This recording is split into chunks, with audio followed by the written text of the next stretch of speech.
Welcome to the Slop Temple. We pray this video helps.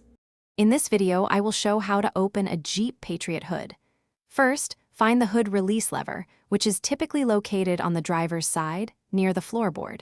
Pull this lever firmly towards you. You should hear a click, and the hood will pop up slightly, indicating it's unlatched from the primary mechanism. This initial step is crucial for accessing the secondary latch. Now, move to the front of your Jeep Patriot. Gently lift the hood a few inches and reach your hand underneath the front edge, directly above the grille. You'll feel a small, secondary safety latch. This latch needs to be either pushed to one side or lifted upwards, depending on the specific design, to fully release the hood. With the secondary latch disengaged, you can now fully lift the hood. Look for the prop rod, which is usually clipped into place on the underside of the hood or near the engine bay.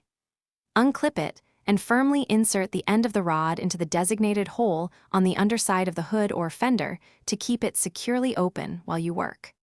To close the hood, first carefully remove the prop rod from its support hole and secure it back in its clip. Gently lower the hood until it's about 6 inches above the closed position. Then, let it drop or press down firmly with both hands on the front edge to engage the primary latch. Make sure it's fully latched and secure before driving. Also, check the description for some great deals, including those leak-proof meal prep containers. Thanks for watching. Consider subscribing if we helped you.